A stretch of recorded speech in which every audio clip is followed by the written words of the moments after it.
뉴스파이팅 3부 시작합니다. 이슈 인터뷰 이어가는데요. 야당이 추진하는 해병대원 특검법을 두고 여야의 공방이 계속되고 있습니다. 민주당은 상설특검을 추진하는 방안도 검토 중인데요. 이런 가운데 막바지에 접어든 국민의힘 전당대회는 후보 간 공방전이 격화되고 있습니다.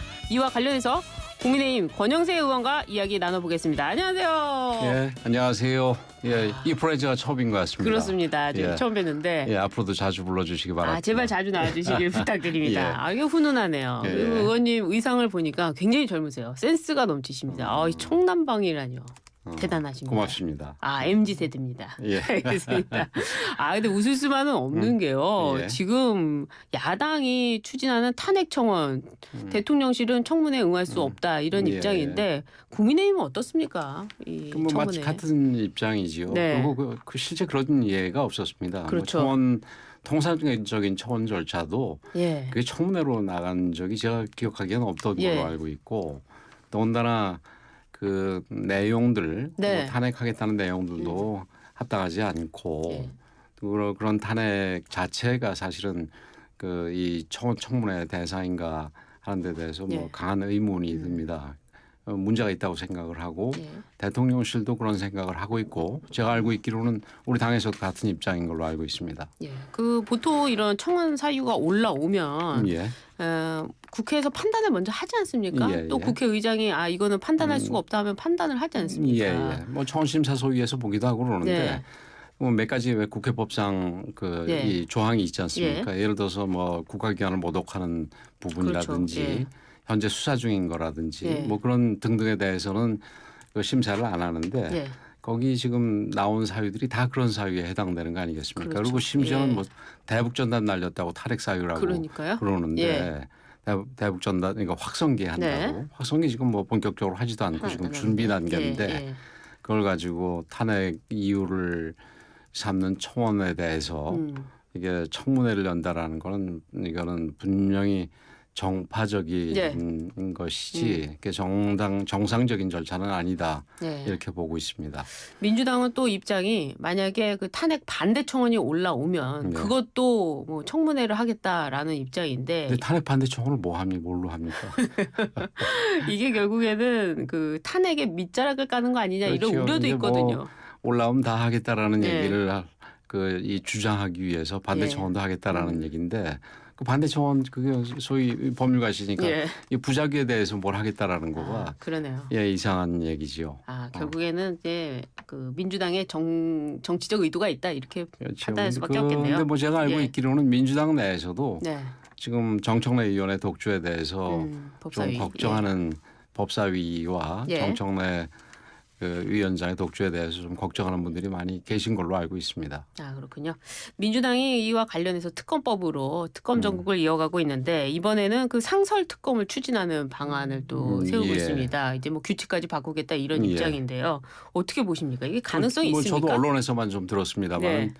그 가능성이 이렇게 높지는 않은 것 같습니다. 그래요? 민주당 예. 내에서도 예.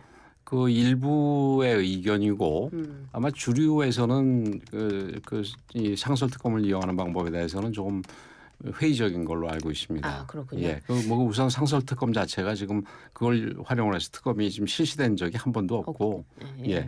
그렇기 때문에. 근데 이번에 그 해병대원 특검법 재표결을 국민의힘 전당대회 이후로 민주당이 추진하기로 했습니다. 당권 주자인 한동훈 후보가 혹시라도 이제 제3자 추천 특검법을 제안했기 때문이다. 예. 이렇게 나오고 있는데요. 이 전당대회 결과 변수가 이 특검법 재표결 하는데 어떤 변수가 될까요? 그 지금 재표결하는 건 원안이 가지고 재표결을 하는 걸 테니까 네. 지금 그 야당 추천 특검으로 네, 그렇죠. 뭐 예. 이거 수사하겠다라는 부분에 대해서는 지금 이 모두가 다 한 분인가요? 빼놓고는 다 네, 거의 반대. 반대하는 걸로 알고 있고, 예. 저는 한동훈 그 지금 후보가 그 제3자 추천 특검하는 것도 사실은 좀 문제가 있다고 봅니다. 지금 우리 대통령께서도 이게 수사가 다 진행이 돼서 거기서 예. 미진하다고 판단이 되면 특검을 받겠다 이런 얘기를 이미 하셨지 않습니까? 그런데 그렇습니다. 얼마 전에 경찰 수사는 일부 종료가 예. 됐고 공수처 수사도 상당히 진행되고 빨리 진척이 되고 있지 그렇습니다. 않습니까? 예. 그런 상황에서 지금 굳이 네. 이 보충적인 특검을 미리 하겠다라는 거는 그게 제3자가 추천을 했든 뭐가 추천을 했든 그거는 지금 굳이 할 필요가 없는 게 아닌가. 그래서 그런 이 한동훈 그 후보의 특검안에 대해서도 저는 뭐 그렇게 동의하는 편이 아닙니다. 한동훈 후보의 그 정책적인 판단 아직 좀 미숙하다 이렇게 분석해도 뭐 될까요? 지금 정책적인 판단이 뭐 전반적으로 이루어진 거는 제가 보지 못했기 때문에 아직은.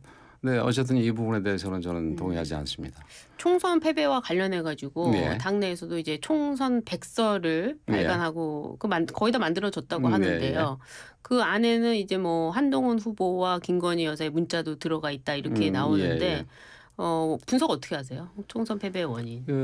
총선 뭐 여러 가지 원인이 있고 지금 아직 총선 백서가 뭐 제가 내용을 알지 못하는 상황이고 뭐 제 자신이 뭐 이렇게 쭉 그 총선 과정에 대해서 전반적으로 스크린을 한 적이 없습니다만은 그렇게는 하지는 않았습니다만은 그 문자 파동에 대해서 문자 파동과 관련해서는 거기에 대해서 무응답을 한 건 분명히 잘못됐다고 생각을 합니다. 그 당시에 이 대통령실의 의견이 나눠지고 주류가 사과하는데 반대를 했다 하더라도 당사자인 김건희 여사가 찬성을 한다면은 한동훈 그 당시 비대위원장 입장에서는 그 점을 활용을 해서 본인이 사과하기를 원했었으니까 사과를 관철하는 게 맞았다는 생각이고 뭐 그렇지 않다 하더라도 어쨌든 그런 거에 대해서 이 답변은 최소한 하는 게 이게 도리가 아닌가. 도리가 아닌가 이렇게 생각을 합니다. 그래요. 지금 그러니까 뭐 그걸 당무 개입으로 보거나 이런 부분에 대해서는 저는 전혀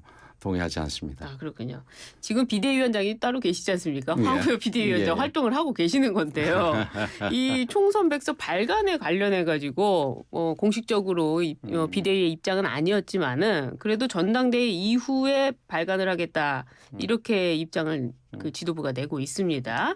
사실은 총선 패배의 원인을 당원들이 알 기회를 뺏는 거 아니냐 이런 입장도 있는데요. 황우여 비대위원장의 이런 태도 어떻게 보세요? 글쎄요, 지금 그 백서가 뭐 준비가 지금 어느 정도 됐는지 모르겠는데 거의 다 됐다고 하는데요. 그 준비가 됐으면은 거기에 대해서는 시점에 대해서 굳이 정치적인 고려를 할 필요가 없지 않나 이렇게 생각이 됩니다. 그렇군요. 지금 전당대회 계속해서 그 전당대회가 아니라 뭐 분당대회다 이 정도까지 지금 가고 있는데요. 심지어 어제는 폭력 사태까지 일어났습니다. 이 전당대회 전체적으로 어떻게 보고 계십니까? 이제 그 어제 뭐 좀 심한 상황이 벌어져서 안 그래도 우리 보수 여당에 대해서 걱정하는 분들이 상당히 많지 않습니까? 그런데 더욱 걱정을 끼쳐드린 점에 대해서 뭐 저도 우리 이 당의 의원으로서 죄송하다는 말씀을 드릴 수밖에 없을 텐데 과거에도 사실은 전당대회는 굉장히 그 이 뭐라 그럴까요 격렬했습니다. 그래도 치열했죠. 치열하고 치열이란 말이 더 좋겠네요.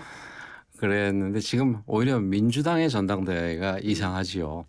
치열하지 않고 뭐 사실상 한 후보가 나와가지고 거기에 형식적으로 한 후보만 등장을 하고 사실상 뭐 다 정해져 있다는 게 그게 좀 비정상적인 거 아니겠습니까? 근데 그러나 그렇다고 해서 그 어저께 폭력 사태를 제가 정당화하는 말씀은 아니고 우리 당원들도 그러니까 그 지지자들이 좀 격한 지지자들이 좀 그 지나친 행동을 한 것 같은데 지금 그 여러 가지 행동을 조심해야 될 때다 이렇게 생각을 합니다.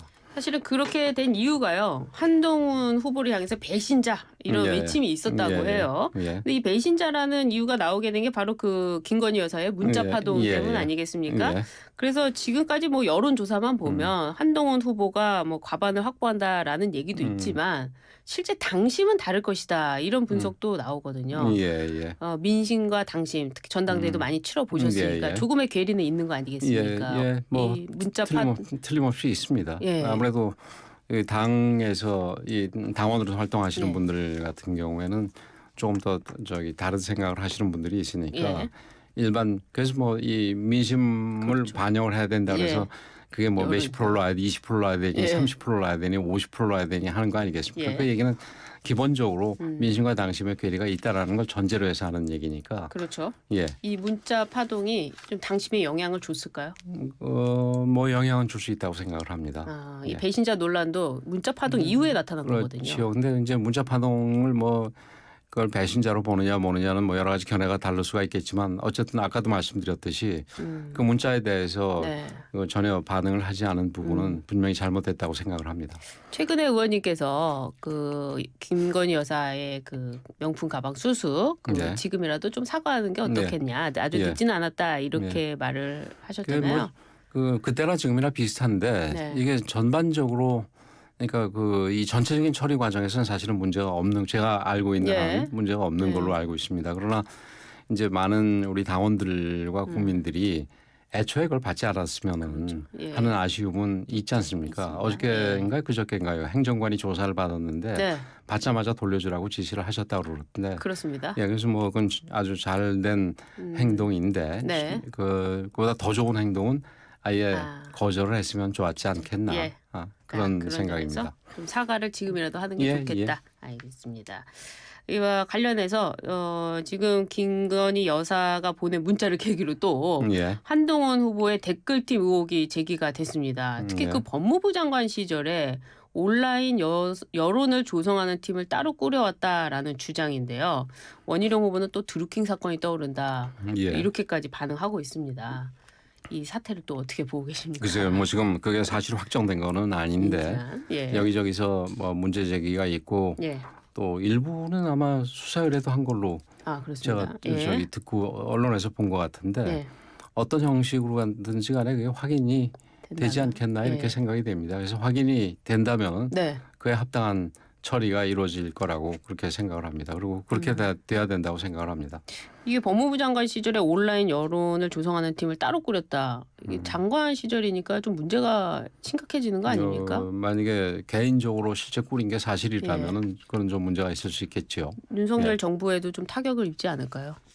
글쎄요, 뭐 영향이 전혀 없다고는 할 수 없을 것 같습니다. 그렇습니다. 이게 뭐 또 장해찬 지금 전 최고가 그 입장을 밝힌 바도 있는데 뭐 다른 인터뷰를 보니까 전 공무원일 수도 있다 또 이렇게까지 글쎄요, 얘기했거든요. 그러니까 그게 구체적으로 어느 조항에 해당되는지 모르겠습니다만 공무원들이 동원이 돼서 네. 이 댓글 작업을 했다 그러면은 그게 뭐 전체적인 국정 홍보 사안도 아니고 예. 그렇다면은 좀 문제가 있을 수 있습니다. 그러나 그 부분에 대해서는 아직까지 확인된 건 아니기 때문에 좀 네. 조심스럽게 접근할 필요는 있다 이렇게 생각을 합니다. 확인은 필요하다 이런 그렇죠. 입장이시네요. 그렇죠. 알겠습니다. 이 나경원 후보는 한동훈 후보를 향해서 대선에 꿈이 있다면 당권을 포기해라 이렇게 이야기를 했습니다. 여기에 한동훈 후보는 나경원 후보 꿈을 크게 가져라 이렇게 맞섰거든요. 서로 간에 당권 대권 분리 어떻게 보고 계세요? 저는 그 부분은 나 후보의 말에 동의하지는 않습니다. 그래요? 예, 우리 당원 당규상 네. 이 당권을 가진 사람이 당권을 이용해서 그러니까 대선에 도전할 수 없도록 1년 있죠. 6개월인가 예. 이게 미리 예. 당직을 그만두도록 돼 있지 않습니까? 예. 그런 식의 이 당권을 이용한 활용에 대해서 이미 구분이 돼 있는 이상 그게 이 둘 중에 하나만 선택하라 이거는 네. 좀 그 시기가 되면 하나만 선택을 해야 되겠지만 네. 자연스럽게 당을 잘 이끌면 대권 후보가 되는 거고 그런 거 그렇죠. 아니겠습니까? 예. 그래서 그런 부분은 좀 이제 이 전당대회용 레토릭이 아닌가 이렇게 생각합니다. 그렇죠. 알겠습니다. 핵무장론도 전당대회 주요 쟁점 가운데 하나인데요. 나경원 후보에 이어서 뭐 홍준표 시장 그리고 오세훈 서울시장도 여기에 힘을 실었습니다. 초대 통일부 장관을 지내셨는데 예. 어떻습니까? 그건 뭐 전당대회 전에도 이미 예. 많이 문제가 됐던 거 아니겠습니까? 그런데 그게 저는 그렇게 생각을 합니다. 네. 우리나라가 무역 국가인 상황에서 그렇죠. 국제사회의 용인이 없는 상태에서 독단적으로 핵무장을 하는 거는 지금 핵 비확산 체제에서 불가능이죠. 다른 여러 나라들 우리 우방국이라고 할 수 있는 나라들로부터도 이 여러 가지 제재, 뭐 받죠. 경제 예. 제재가 이제 추가되겠습니다만 받을 우려가 있기 때문에 그거는 그렇게 바람직한 건 아니라고 보고 미국과 우리 이 핵 억제의 이 방안이라든가 이런 거를 심화시켜 나가는 게 이게 지금으로서는 유일한 대안이다 이렇게 생각을 합니다. 그렇군요. 그리고 이번에 윤석열 대통령께서 나토 방문하고 오시지 않았습니까? 예. 굉장히 큰 성과가 있었다고 보는데요. 그중에 관련해 가지고 지금 이 핵과 관련해서 한국에도 도입을 하겠다. 구체화되지 않았습니까? 그 내용 좀 성과를 평가해 주시죠. 글쎄요. 우선은 저는 그 네. 나토와 협력하는 부분에 있어서 우리나라 국가의 위상이 과거처럼 이 아주 작은 나라, 네. 뭐 가난한 나라가 더 이상은 아니고 그렇죠. 지금 경제로 봐서도 10위권 근처의 네. 대국이고 안보적인 측면에서도 그 사실은 엄청나게 중요한 의미를 가지는 나라가 됐지 않습니까? 그렇습니다. 그럼 우리나라의 어떤 우리 국가적인 차원에서 보더라도 이 지금 국제적인 안보 상황이 불안해져 가는 상황에서 우리가 방위 산업이 상당히 잘 발달돼 있지 않습니까? 그렇습니다. 그래서 나토와 협력을 통해서 우리의 안보도 강화시키고 또 국제 안보에 참여하면서 우리의 방위 산업이 확장시킬 기회를 갖는 거는 네. 굉장히 이 잘된 결정이다. 지난 정부까지 우리나라가 계속해서 너무 소극적으로 그렇죠. 국내 문제만 집중해 오고 이 외국과의 이 유럽 우방국과의 협력에 대해서도 네. 소극적이었었는데 이런 부분은 적극적으로 탈피하고 우리가 적극적으로 나설 필요가 있다고 생각을 합니다. 네, 미국의 핵 자산이 이제 한반도에 임무할 때 배정이 된다. 핵 작전 지침 굉장히 구체적으로 되었는데 미국 인도태평양 사령관이 한국 핵 잠수함 도입 필요시 추진이 가능하다 이런 얘기까지 했거든요. 굉장히 의미 있는 얘기인데 그게 아직 그 한 당사자의 얘기고 행정부의 전체적인 입장으로 확정된 건 아니겠습니다만은 우리가 그거는 뭐 그 부분에 대해서는 핵무기하고 달리 도입할 필요가 있다고 생각합니다. 그리고 이번에 나토 방문하면서 문재인 정부 때는 사실 독일의 유엔사 가입을 사실은 부정하지 않았습니까? 이번에는 독일의 유엔사 가입도 승인을 했습니다. 굉장히 의미 있는 일이라고 생각하는데요. 전 당연히 그렇게 생각을 합니다. 심지어 과거 정부에서는 문재인 정부에서는 유엔사하고 우리하고 관계도 별로 안 좋았습니다. 그렇죠. 지금 이제 제가 들어와서 판문점 쪽에 유엔사 관여를 하니까 통일부하고도 상당히 관계가 있습니다. 그렇군요. 지난번에 강제 북송 사건 때도 사실은 유엔사 쪽에서는 강력하게 항의를 했죠. 왜냐하면 그 시설을 통해서 정부가 우리 이 의사에 반해서 탈북자들을 보낸 거 아니겠습니까? 그때 눈 가리고 재가루 굴리고 그 화면에서 아주 절절하게 다 나타났지 않습니까? 가기 싫어하는 사람들을 끌고 가는 거를. 네, 그런 부분에서 유엔사에서 우리가 한반도 안보하고도 관련이 있는 유엔사에서 독일과 같이 이 나토나 EU의 중추국가가 관여하는 부분은 굉장히 바람직한 일이고 뭐 진작에 우리가 요청을 했어야 될 일인데 지난 정부에서 거절했던 일은 그거는 저는 아주 잘못됐다고 생각을 합니다. 이번에 윤석열 대통령 성과라고 봐야 되겠네요. 알겠습니다. 이번에 지난 14일에 처음 제정된 북한 이탈 주민의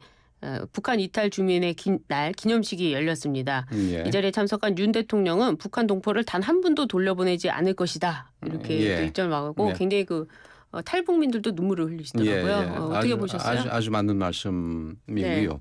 관련해서 한 가지 말씀드리고 싶은 부분은 지금 중국으로 이 탈북해서 중국으로 가는 분들에 대해서 지금 중국이 이 난민으로 인정을 하고 있지 않지 않습니까? 그렇습니다. 그래서 다시 돌려보내는데 하루빨리 중국이 탈북자들을 난민으로 인정을 해서 본인들이 가고 싶은 나라 그게 뭐 대부분은 우리 대한민국이 될 텐데 이게 보낼 수 있도록 해야 될 겁니다. 제가 중국 대사를 할 때도 사실 굉장히 역점을 뒀던 부분이 중국에서 붙들린 공안들한테 붙들린 이 탈북자들을 이 북한으로 다시 송환되지 않고 우리 쪽으로 송환될 수 있게 노력하는 일이 거의 뭐 대부분 성공을 했는데 굉장히 중요한 일입니다. 그래서 지금 대통령께서 말씀하신 그런 부분은 어떤 면에서 당연한 얘기인데 이 당연한 게 참 이 와닿는 시기라는 게 시대라는 게 사실은 조금 슬픈 얘기지요. 지난 정부와 좀 비교가 된다 이 말씀이시네요. 그렇습니다. 최근 들어 탈북자가 좀 급격히 감소한다 이런 얘기도 있는데요. 이건 왜 그러는 겁니까? 탈북자가 이 코로나 때 이제 급격하게 감소가 됐고 아주 최근 수치는 제가 모르겠습니다만 코로나가 해소된 이후 조금씩 늘고 있었습니다. 늘고 있었군요. 그래서 근데 이제 과거 1년에 뭐 2,000명, 3,000명 단위까지는 아무래도 그렇게까지는 않고 있는 게 이제 이 북한의 내에서의 통제도 강하고 여전히 그다음에 중국도 우리한테 그렇게 우호적이질 않은 상황이고 그래서 줄고 있는데 뭐 계속해서 좀 워치를 해볼 필요가 있는 부분입니다. 그렇군요. 또 마지막으로 뭐 이재명 민주당 이야기, 네. 이재명 대표 전 대표 이야기를 좀 여쭤보겠습니다. 이재명 전 대표가 재판과 관련해서 예. 이 대북 송금 사건 수원지법에서 재판을 받고 있는데 예. 토지 관할 병합을 신청했습니다. 예. 대법원에서 굉장히 이례적으로 빠른 기각을 내렸는데요. 예, 예. 어떻게 보고 계세요? 그래서 뭐 그건 법원에서 합당하게 예. 그 지금 어느 재판부에서 어느 그 법원에서 재판하는 게 더 옳겠다라는 예. 부분에 대해서 빨리 가르마를 타주는 거에 굉장히 이건 잘했다고 생각을 합니다. 예. 그건 절차적인 문제는 네. 사실은 깊이 생각할 건 아니지 않습니까? 그렇죠. 본안하고 달리. 예. 그래서 그런 부분은 이번 대법원이 확실히 지난 대법원과 많이 다르구나 이렇게 생각을 합니다. 예, 사법부의 재판 속도도 좀 빨라질까요? 예, 예. 지난 재판부가 뭐 다른 거 이념적으로 옳고 그르고를 떠나서 예. 그 재판이 뭐 하나 진행되는 게 없다고 여러 가지 비판을 그렇죠. 많이 받았지 않습니까? 그런 부분에서 이런 절차가 잘 빨리 정리되는 거는 상당히 잘하고 있다 생각을 합니다. 그 뭐 민사 재판도 일종의 정의라고 볼 수가 있을 텐데 형사 재판뿐만이 그렇죠. 아니라 예. 늦게 온 정의는 정의가 아니다라는 말이 있지 않습니까? 네. 예. 그런 점에서 좀 기대를 하고 예, 있다. 예, 예. 말씀이시군요. 알겠습니다.